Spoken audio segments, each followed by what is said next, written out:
Hello everyone, welcome to ITLS Academy. Very warm welcome everyone.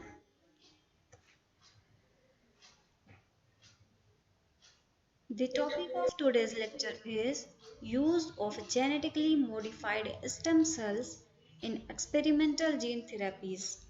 Guys, this is second part of this particular topic.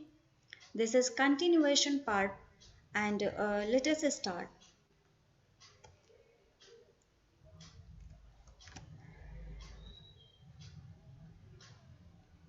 We have studied various kind of genetic therapies. We have studied ex vivo therapy, in vivo therapy.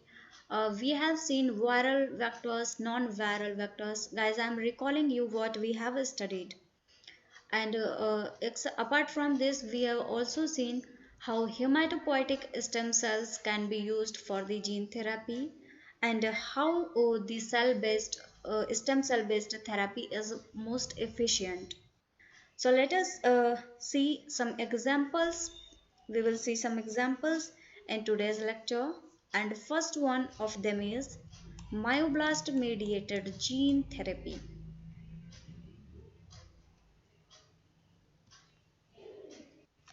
Very first point is several promising animal studies of myoblast mediated gene therapy have been reported. For instance, this approach was successful in correcting liver and spleen abnormalities associated with a lysosomal storage disease in mice. Lysosome is an organ present in our body. This is single-walled layer and it is also known as suicidal bag. Whenever there is some disorders in this particular organ, there are some abnormalities. So this will cause lysosomal storage disease in mice.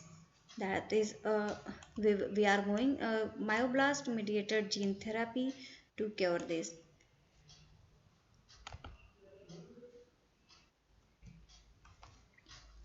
Next point, investigators have also achieved stable production of the human clotting factor 9 deficient in hemophilia. Hemophilia is a disease, it is a Mendelian disease and it is a recessive disease. So there were deficiency of clotting factor 9 in hemophilia at therapeutic concentrations in mice for at least 8 months. Myoblast engineered to secrete erythropoietins.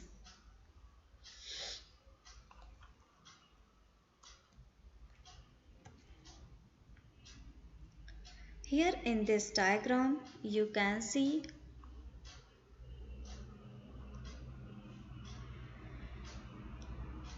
this is viral vector infection. This virus is infecting these cells. Now these infected myoblast cells, these are modified, these are genetically modified cells.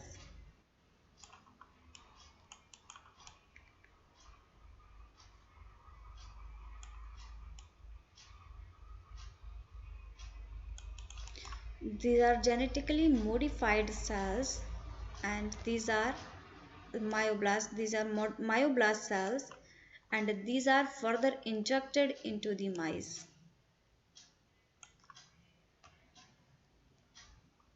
Here you can see this is myoblast injection. After myoblast injection, there is a process known as a muscle biopsy. After the muscle biopsy, again here it is myoblast cell cultures. These myoblast cultures ex vivo myoblast mediated gene transfer, and it may be primary and permanent MDX myoblast. These muscle biopsy, these muscle cells are taken from the mice. Further, these are infected with virus, and when these cells are modified, these are genetically modified, then these are injected in mice. Here, one step is direct myoblast transplantation. What is that? Actually, whenever these cells are cultured, these can be directly injected into the mouse. This is another method in which direct delivery of cultured cells into the mice has done. We can use both of them either by the help of this method, that is viral vector infection method, or we can use the direct delivery method.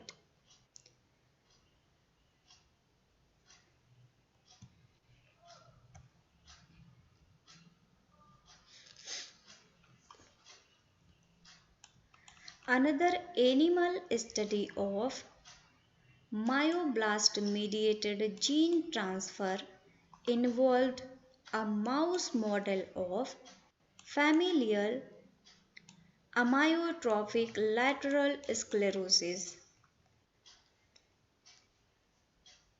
This amyotrophic lateral sclerosis is a fatal disorder characterized by progressive degeneration of the brain. This is a brain disorder.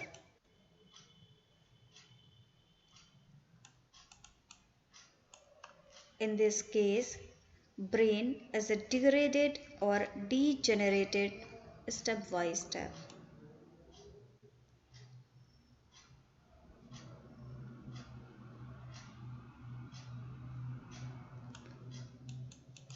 Brain degeneration occurs in the case of sclerosis. As well as we know that uh, if we talk about our nervous system, then it contains both. Nervous system contains brain as well as spinal cord.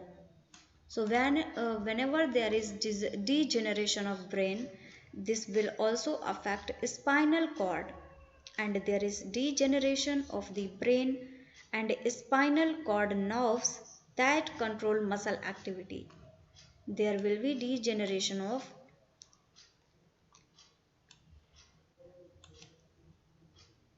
nerve.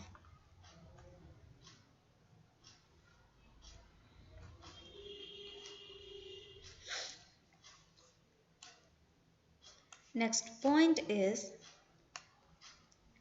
investigators injected myoblast containing the transgene for a human nerve growth factor into the muscles of the ALS mice before the onset of disease symptoms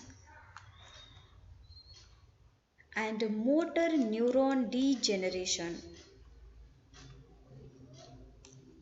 The transgene remained active in the muscle for up to 12 of weeks, and most importantly, the gene therapy successfully delayed the onset of disease symptoms, slowed mouse atrophy, and delayed the deterioration of motor skills.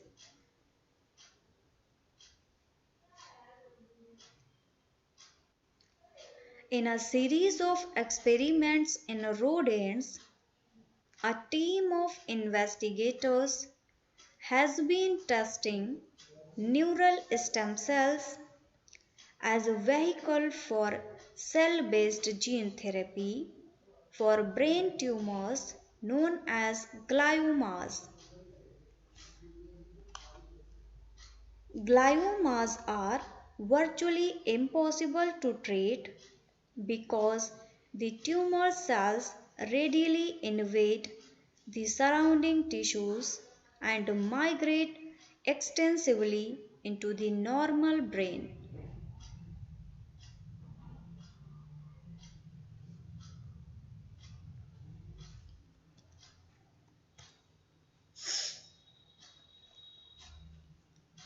The researchers genetically modified human neural stem cells to produce a protein known as a cytosine deaminase.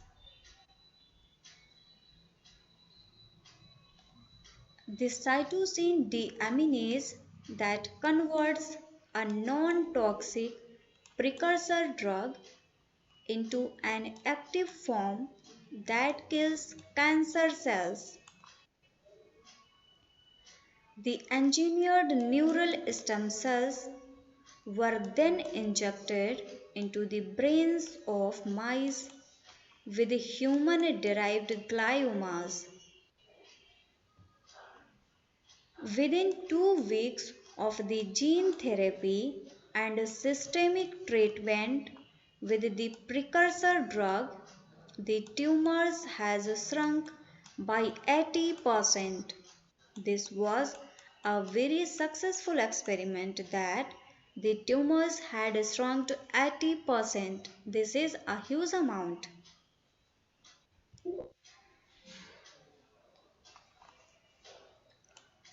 In a recent preliminary study examining a gene therapy approach to bone repair and regeneration, researchers genetically engineered osteoblasts. Osteoblasts are cells that are responsible for the formation of bone. I hope you all know that osteo word is related with bone. So osteoblasts are the cells that are responsible for the formation of bone. And these are genetically engineered osteoblasts to produce a bone growth factor. Bone growth factor will be responsible for the formation and maturation and growth, differentiation or proliferation of bone. Although this work is in the very early stage, it offers hope of an effective alternative to conventional bone grafting techniques.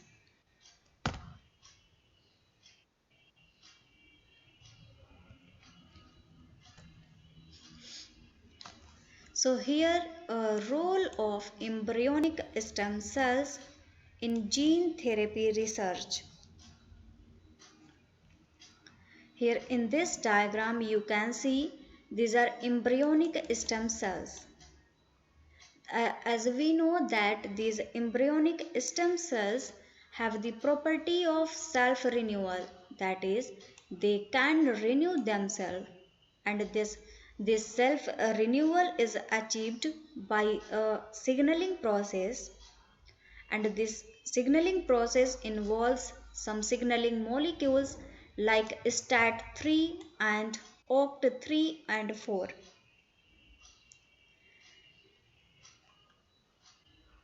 Apart from this self-renewal capability, the embryonic stem cells also have a capacity to proliferate in various kinds of cells. So here it is in vitro differentiation. These cells can differentiate into muscles, hematopoietic cells. Hematopoietic cells are RBC, that is red blood cells, WBCs, that is white blood cells, and also platelets. Apart from these embryonic stem cells can also differentiate into neuronal cells, uh, that is neurons. These can form neurons.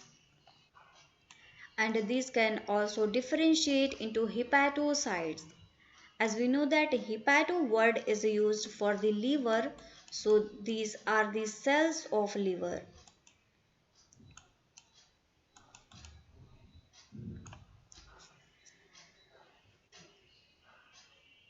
If we talk about the use of these embryonic germ cells, so these can be used for the developmental study, for the gene regulation processes. Apart from this, these can be used to test drug efficacy or drug toxicity, and as well as on the large scale, these can be used for the transplantation. These cells are taken from the patient and then these cells modified, and further these modified cells again transferred in a patient. So this is the process of transplantation. This is the use of embryonic stem cells. So let us see what point is given here. The first successful gene therapy occurred in a recent French study in which a therapeutic transgene for correcting X-linked severe combined immunodeficiency. This is in short, this is SCID, SCID, that is severe combined immune deficiency, and there was introduction of bone marrow was introduced into the bone marrow cells of the children. This therapy firstly given to a 4-year girl, and this resulting in improved functions of the immune system and correction of the disease.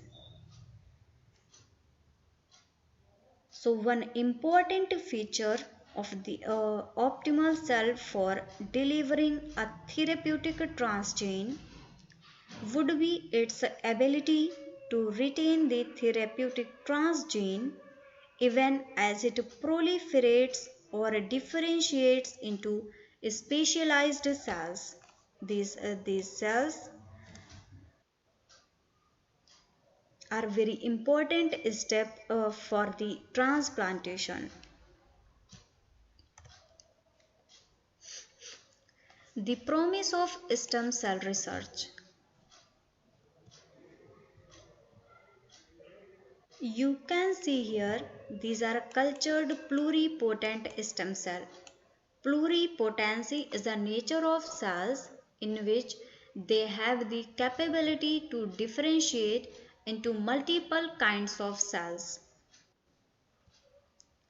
These pluripotent cultured stem cells are tissues or cells for transplantation. These are extracted from any person and these can be used for transplantation. Further, what are the uses for which these can be used? So, first one is identify drug targets and test potential therapeutics. This can be used for toxicity testing.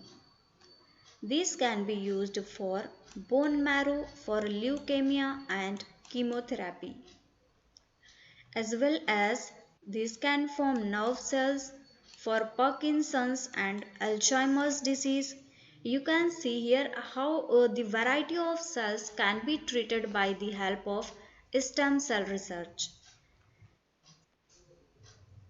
These are the heart muscle cells for heart disease, pancreatic islet cells for diabetes. You can see the spectrum is very vast. This can be used on a large scale to treat various kind of disease. Uh, uh, Apart from this, these can use study cell differentiation. For the study of cell differentiation, how cells differentiate, how they form various kind of cells. We can use these stem cells for this study, and understanding prevention and treatment of birth defects. We can also understand how the defects that comes from the birth, that happens. So stem cell have a large scale of their uses. One column is here question mark. Don't worry, I am telling you why this is left blank. This is left for future discoveries. As we know that discoveries are continuous, discoveries are going on. So here another thing that will be discovered will fit in this, and our future generation will study the new research that are going on.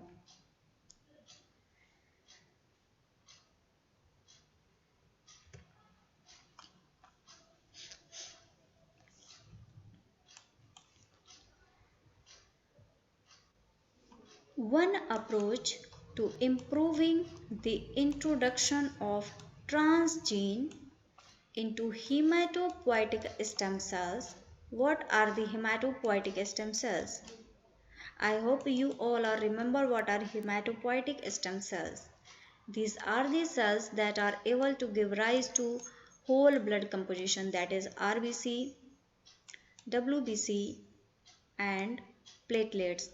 Apart from plasma, these can give rise to elements of the blood, and these has been used stem cells has been to stimulate the cells to divide so that the viral vehicles can infect them and insert the therapeutic transgene.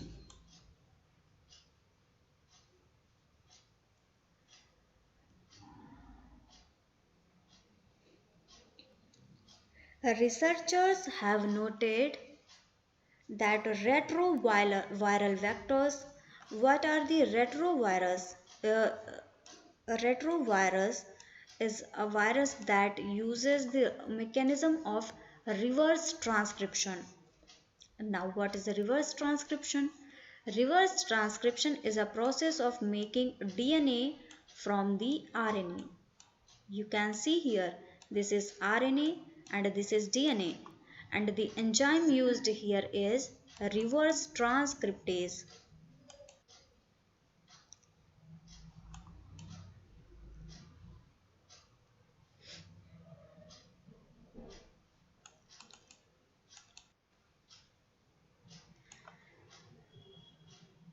So the vectors that are used for the transplantation are retroviral vectors, and these have the capability to make DNA from the RNA. And this is known as retroviral, and this is a reverse transcriptase enzyme that is used for this reverse transcription process.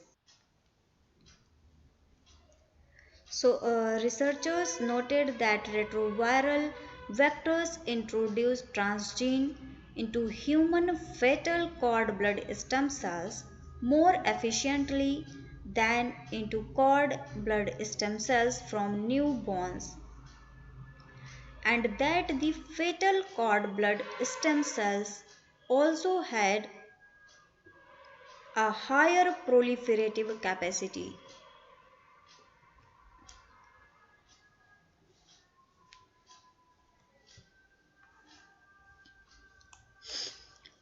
Persistence of cell containing the therapeutic transgene is equally important for ensuring continued availability of the therapeutic agent.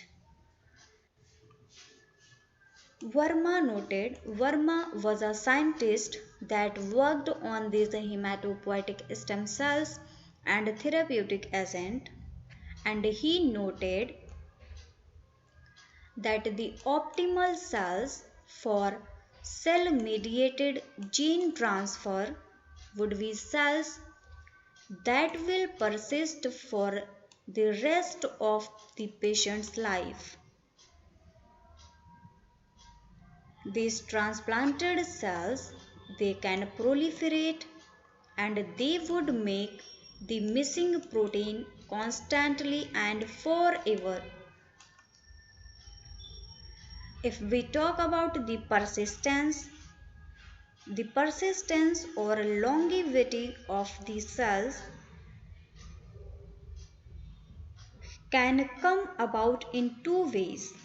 These two ways are: first one, a long lifespan for an individual cell, or a self-renewal process whereby a short-lived cells undergo successive cell divisions while maintaining the therapeutic transgene.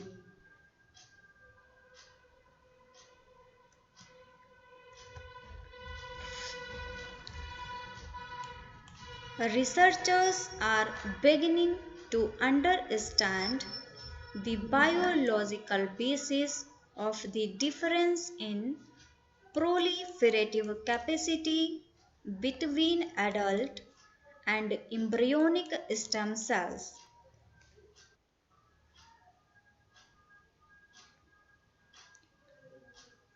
Persistence of the cells and the ability to undergo successive cell divisions are in part, at least, a function of the length of structures at the tip of chromosome called telomeres. I hope you all know what are telomeres. Uh, if this is the structure of a chromosome,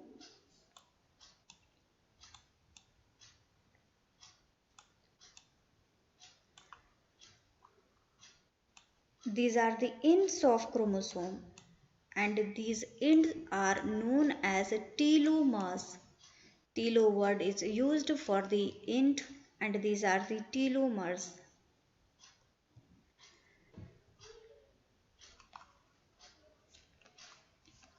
Coming to the next point, ironically, the very qualities that make embryonic stem cells potential candidates for gene therapy also raise safety concerns. In particular, undifferentiated embryonic stem cells can give rise to teratomas. Teratomas are a kind of cancer. These are tumors composed of a number of different tissue types.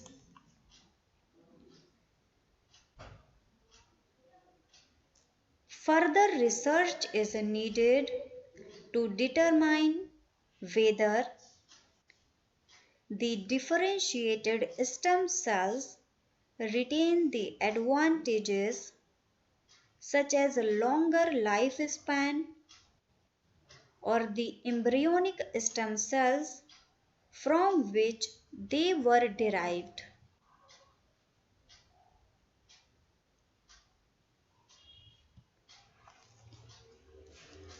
Next point, there are possibilities of long-term maintenance and expansion of embryonic stem cells and of differentiation along specific lineages that have not been possible with hematopoietic stem cells. And indeed, the major contribution of embryonic stem cells to gene therapy may be to advance the general scientific knowledge needed to overcome many of the current technical hurdles to successful therapeutic gene transfer.